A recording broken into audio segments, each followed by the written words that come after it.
Hang on to your seat, baby, cause this one's a screamer.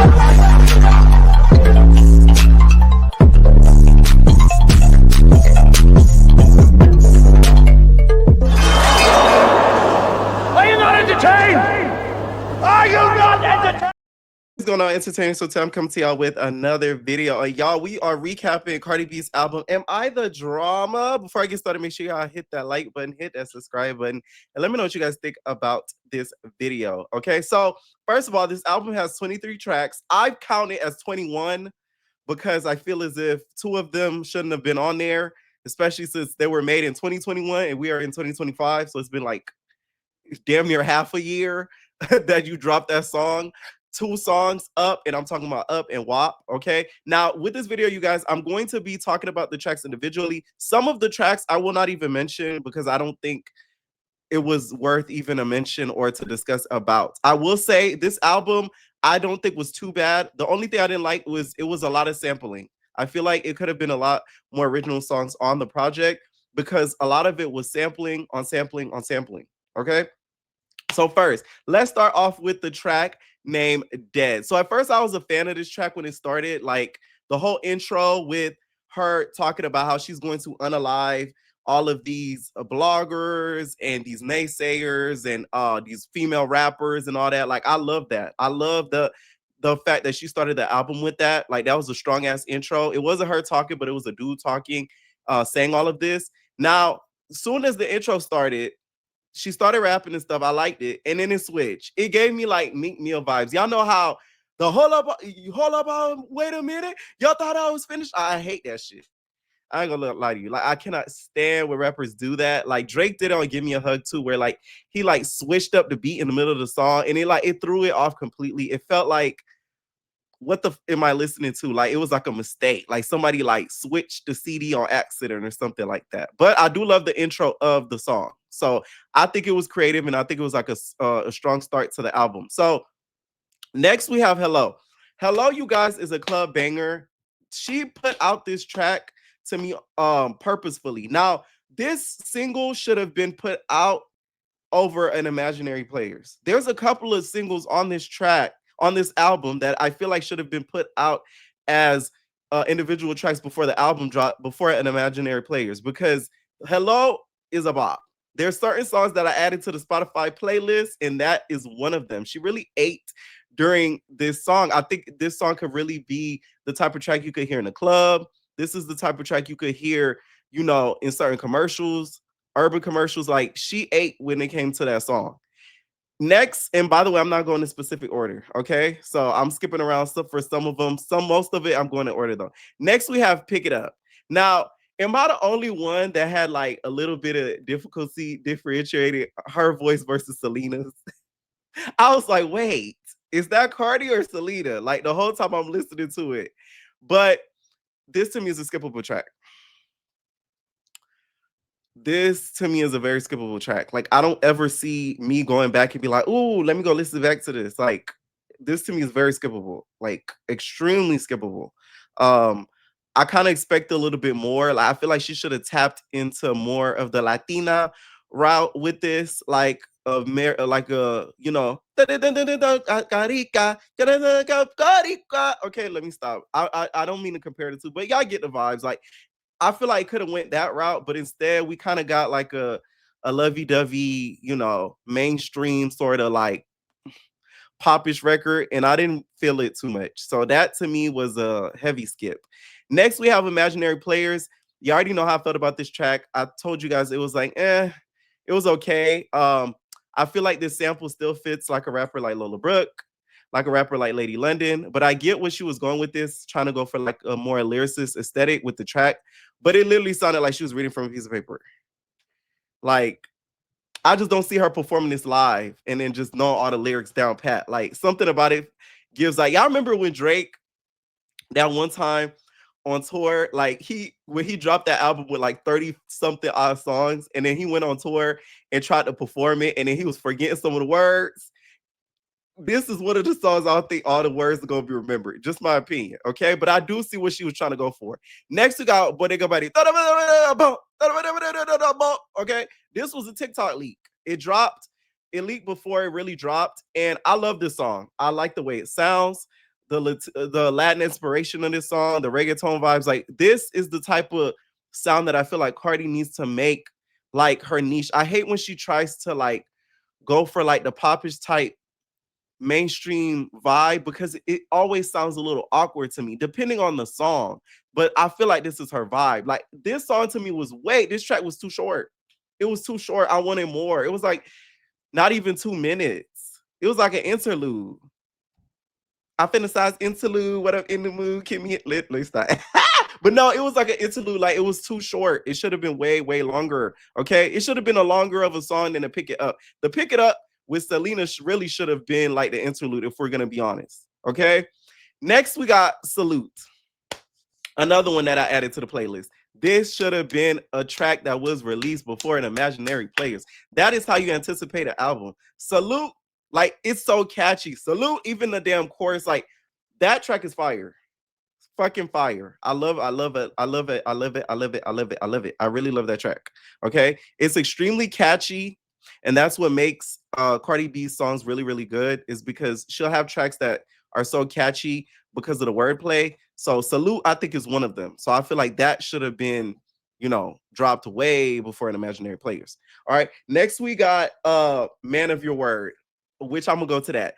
First of all, who the hell was the guy singing? And why wasn't he credited? I was looking all over to see. Now, there was 2 producers listed on the song. I don't know if this was AI. It could have easily been AI. But when it comes to this track, that damn Cardi B, you could have sent a voicemail. You could have sent a letter, okay? The way that she was pouring her heart out on this song, you could feel it, okay? At one point, it didn't even sound like a song. It just sounded like she was talking shit, okay? Some of the lyrics, you guys, read, all the times you say you was locked in, late night sessions, only thing that need to drop is your confessions. These are my confessions. Nigga, I believed you. Don't know if I'm mad at me or you. Once upon a time, she was a hoe. I'm playing. I thought I needed you, even though I'm up. I always treat you like we even do. So what special treatment do? Huh, I could have cheated too. 7 years, admit it wasn't all bad. There's skeletons in my closet too. It wasn't all bags. As a wife, I should have realized when you was hurt, but instead I put my music first. Damn. Like literally, I'm listening to it and I'm like, wait a minute. Like, hold on. This don't even sound like a track. Like, this should have been a letter, Cardi. You should have wrote this and mailed it to Offset's house of residence. So that way you could let him know how you feel and close this book once and for all. But this is what music is about, is putting all that into the art form of music. So she really let Offset know how she felt through this track. I mean, she literally poured her heart out. Okay. And that's when I heard about all these hoes and I came back. But since I had a ring, I never wanted no ring cam. Now I got a ring on every finger, but the one on my ring hand. It's funny how things pan out. You was my twin. You was my person. I'm interested to see how Offset, if he does react to this track, because it's clearly about him. I don't think it's about anybody else but him. So yeah, it was a little like, I wouldn't say sad, but I was like, oh, like you, cause she didn't have to do this. Cause I wouldn't have did no shit like this. Cause fuck nigga, I don't want you thinking that I'm still thinking about your bitch ass. And if we're gonna talk about comparisons, City Cinderella is still one of the best musical projects dropped out by a female rap artist in the past 2 years. I don't care what anybody says. Argue with your mom, argue with your dad. Okay? That album and that body of work is still played on my Spotify every day driving. Every day. And a multiple of tracks is that as well. Serving, JT Coming, Star of the Show, All Stars, you name it, I listen to it. City Cinderella to me, I feel like was so unique as to like that to me is how you put out a body of work that is unique to you. Like you hear that whole body of work and you could say like that's JT. There's no track on there that you like this is not her. Like that's her. Okay. Speaking of JT, you guys, there was a track that was released that threw a couple of disses at some female rap artists. The next track we talking about is A Magnet. So first of all, Cardi literally laid into JT for the last like 51 seconds of this track, going in, calling her all types of hating ass bees, which my whole thing is this. I feel like you, as a female rapper, cannot talk about another female rapper and their partner and throw disses at them when you have not had the best luck in regards to your relationship endeavors. Let's be honest. You've dated, you went out with Offset and a couple other people, and it has not turned out the best. And now you're with Stephon Diggins, who has a lot of rumors surrounding about him and have a lot of, you know, bad press surrounding his name. So it's like you're not the best picker either. Say what you want about JT, but at least she stuck to one bottom. Let me stop. But no, for real though, like it's like I'd rather somebody stick with one thing that's bad than go from bad to bad to bad to bad. Y'all get what I'm saying? So it's like the diss was cute and all, but I don't think it eats as much as she thinks she is. Okay, what you think you're doing is exactly what you're doing. She said, "Now let's talk about this hating ass, ungrateful. I don't care. Met somebody. Gotta say it. Fake friend app, clown ass on the net. Kick your friend while she down." Now that is something I will have to agree with Cardi with. When it comes to the JT and the whole Carisha situation, I do feel like she could have handled that a lot better, especially with all the stuff that Carisha was going through. That did make me look at her a little bit of ways, but I'm still a fan of her music. So me, I'm the type of person that could separate the music from the artist and their actions and their character. Unless they literally do something that is sick. David, you bitch ass nasty nigga. Stuff like that. That's where it's like, yeah, like, you know, you don't get no support. But if they're like a bitch or something to where they're not really hurting nobody or like doing nothing like sick, I could separate the two. Okay. Her character, JT's character, I don't think is the most pure. It is a little faulty, as we've seen sometimes on social media. But I do think artistically, Cardi B's not seeing her. I don't care what anybody says. I want to hear what y'all think about that. Who artistically is winning, JT or Cardi? Because I'm Team JT when it comes to the artistic side. On the net, kick your well, she down app. Your loyalty depends on who you were around at. Backdoor hating on the low app. You shady. You been trash since birth. Mama didn't want you. Brenda baby ass. Tail wagging ass bitch. Bottom feeder ass bitch. All that dick riding ass bitch. Still ain't got no feature ass bitch. She just mad she got a nigga she be sharing bags ass bitch. Okay? Now, JT, uh you need to tell Mr. Uzi to, stop taking the purses and stop twirling around. Cause every time that they diss you, they go straight for him. Cause that's a part of you. Okay. Now, when it comes to this whole feature situation, right? And her not getting this feature, which she mentions, you did all that deep writing, still got no feature app. Okay. That's one thing that she also got JT on because, and some people may argue, oh, but JT featured on Pink Friday. No, not Pink Friday, Freaky Friday, my bad. Like, no. Mm-mm. Mm-mm. That's not the same. Well, Cardi is saying that Nicki never featured on her track. There's a difference. So that's what she was trying to say, which she did eat her up with that. Okay. I feel like this is fair? All is fair rap in my opinion. We all seen them go back and forth on Twitter around 2022, 2023 days. So it's like this was going to come regardless. I just feel like Cardi has been sitting on this track probably for so long, especially with this album being pushed back. So who knows when this track was probably written? This probably was written a long time ago around the beef days. So she decided to add it on and release it because it was a part of the project to even begin with. So I do think a lot of people are reaching as if she probably still feels this way to this day, which she could have. She could probably still feel this way. Don't get me wrong, but it's like I don't think the emotions are the same as they are now that they were like years ago when all of this Twitter beef was going on. Okay. Now, JT, bitch, it's your turn. And I do feel as if she is going to kill Cardi with that pen. Because one thing about JT, you can tell she writes her shit. So it's going to be interesting to see what move she makes afterwards. Now that this disc has dropped. Okay. Now, next track we're going to talk about is Shower Tears. Now, Summer Walker always does her thing. But the only thing is, I will say this track kind of sounded similar to some of Walker's other songs, so that's the only thing that kind of bothered me with it. Outside, we're not going to talk about it too much because it's been out for some time, and I think she did her thing with that track as well. Now, next we got two samples, okay? Because I'm skipping around a little bit. First, we got On My Back. First of all, I had to do a head spin because y'all got to understand, I'll be listening to old school music. I ain't that old, besides the beard, but like, I'll be listening to old school music. So I have Funny How Time Flies By on my Spotify. So I thought it was that because funny how time passes by. Oh, baby. And then she does the, and she does the moans at the end. I thought my Spotify was acting up. So I'm like, oh shit. Meanwhile, it's a whole nother sample. Okay. It's called On My Back, right? Now, to me, Cardi must have been in her baby making era, making, of course, this track towards the ending of it, because it was a couple of baby making songs thrown in there, and this was one of them. Do I think she did the sample like justice? Not really. I really still feel like she could have stuck to some more original tracks. I wasn't a big fan of this track. I'm not gonna lie. Like, that's like a classic, okay? Funny how time flies when you're passing by, oh baby. Oh yeah. Like, come on now. Like, that's my shit. And then she starts speaking French in the beginning. Oh, so.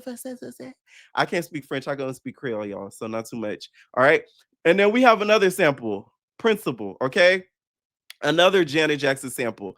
Now, first of all, the one thing that threw me was I was expecting her to come on the track as a feature because she's featured on the track. So I'm like, Cardi, bitch, are you catfishing?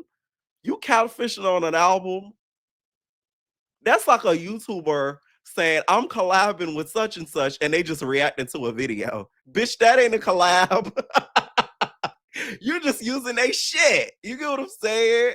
That's like, no, that's not a collab. But then again, y'all gotta understand when it comes to contracts in the industry, there's certain things that do happen behind the scenes. So who knows if once she was trying to use the sample, Janet said, no, you gotta credit me on the song. I want to be listed as a feature in order for you to use my sample. This is my shit. This is my shit. Okay, on some Rari Ho shit. This is my shit. You could feature on it, but you got to make me a feature on it, and I want to be credited on it in order for you to use the sample, or else I ain't gonna clear the shit. So it could have easily been a conversation like that, because that does happen every now and then. Okay. But I did find it funny because I clicked on it. That was one of the first tracks I clicked because I was very interested to hear Janet and Cardi on a song. Because I'm like, oh my God, this gonna be different. It wasn't a feature. It was another sample. Now, this one I like better than On My Back. I will say that. I like Principle a lot better than On My Back. I feel like it has a lot more of a replay value than On My Back did, for sure. Okay. Now, next track we're gonna talk about is What's Going On? Why are y'all roasting Lizzo over there on Twitter as if this is not the type of songs that she makes? Do y'all not listen to Lizzo music? Of course, this is another sample.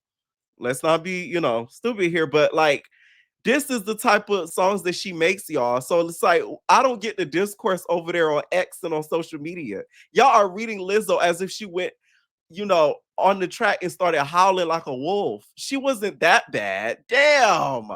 Y'all still on that Lizzo hate train? That's crazy. I see exactly what Cardi's trying to do with this. She is trying to go for the pop mainstream break with this song. I can hear this in the malls. I can hear this in the department stores. Okay? So for y'all that's over there reading, the bitch had a plan when she did this.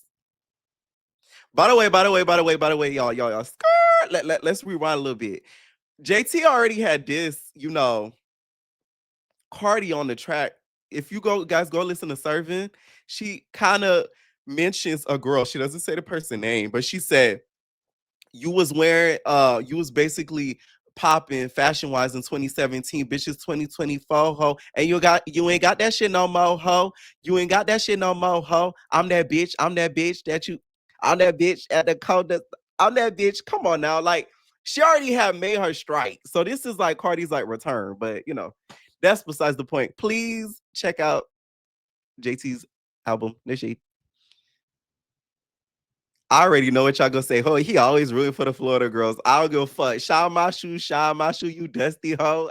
Anyways, so let's talk about Pretty and Petty. Okay, now this is the diss track that she made. Which Bia, you should have expected this because you was in that studio doing this, talking about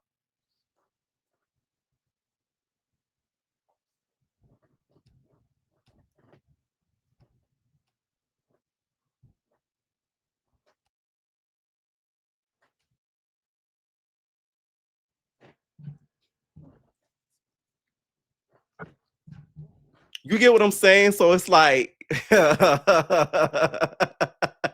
thought it was playing. You feel me?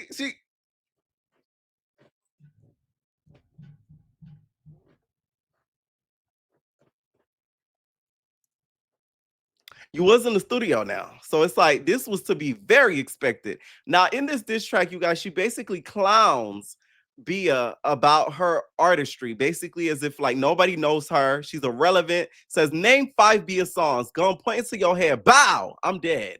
That melatonin flow, putting us to bed. I'm doing you a favor, epic. Run me my bread. Pop shit and pop bags. Let's go back to name 5 Bia songs. Are we talking about 5 standalone songs or features? Cause I could name a couple of features that be a slid. Oh, no shade.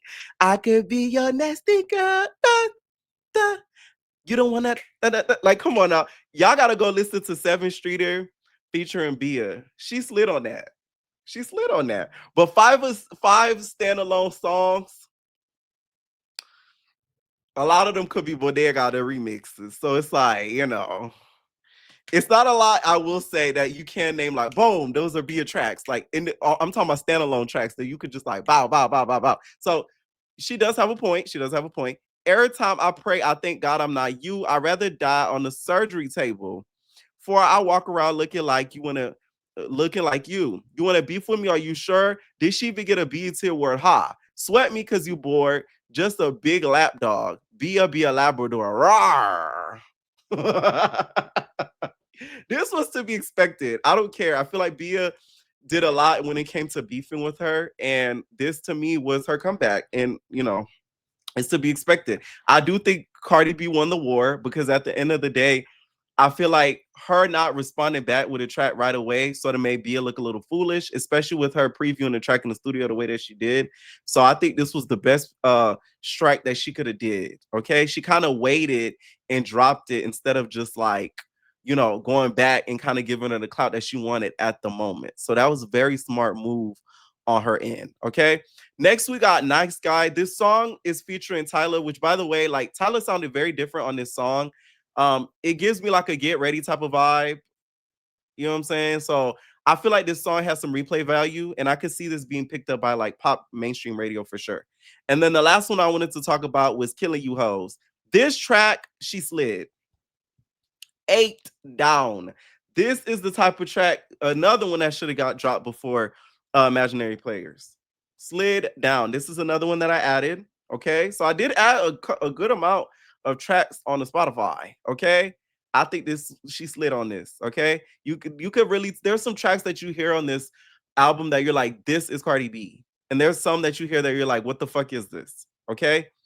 Overall, I feel like this album, I would give it a strong, and this is just my first person listening to it. I've listened to it a few times overnight in the morning, like listening to it like a good amount.